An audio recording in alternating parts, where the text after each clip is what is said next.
2025 సంవత్సరంలో బాక్సాఫీస్ వద్ద సందడి చేసిన టాప్ 6 రొమాంటిక్ సినిమాల వివరాలు ఇక్కడ ఉన్నాయి. అహాన్ పాండే, అనీత్ పడ్డా నటించిన సయ్యారా రూ. 300 కోట్లకు పైగా వసూళ్లతో అగ్రస్థానంలో నిలిచి సంచలనం సృష్టించింది.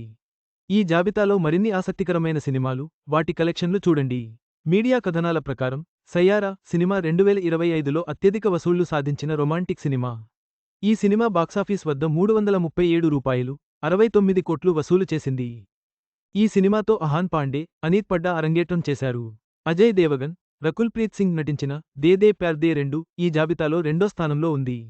ఈ సినిమా బాక్సాఫీస్ వద్ద రూ. 86.80 కోట్ల వ్యాపారం చేసింది. హర్షవర్ధన్ రాణే సినిమా ఏక్ దీవానే కీ దీవానియే లో సోనం బజ్వా కూడా కీలక పాత్రలో నటించారు. ఈ సినిమా బాక్సాఫీస్ వద్ద రూ. 85.78 కోట్లు వసూలు చేసింది. రాజ్కుమార్ రావు సినిమా భూల్ చూక్ మాఫ్ రూ. 74.81 కోట్లు వసూలు చేసింది. వరుణ్ ధావన్, జాన్వీ కపూర్ నటించిన సన్నీ సంస్కారీ కీ తులసి కుమారి టాప్ 5లో చోటు దక్కించుకుంది.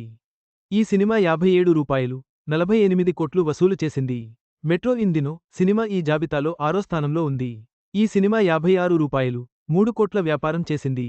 మొత్తంగా 2025లో రొమాంటిక్ సినిమాలు బాక్సాఫీస్ వద్ద అద్భుతమైన ప్రదర్శన కనబరిచాయి. ముఖ్యంగా సయ్యారా భారీ విజయంతో ఈ ఏడాదికి హైలైట్గా నిలిచింది. ఈ చిత్రాలన్నీ ప్రేక్షకుల హృదయాలను గెలుచుకున్నాయి. ఈ వీడియో మీకు నచ్చినట్లయితే లైక్ చేయండి.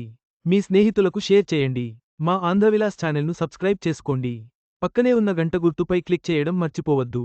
తాజా సినిమా వార్తల కోసం ఆంధ్రవిలాస్.net చూడండి.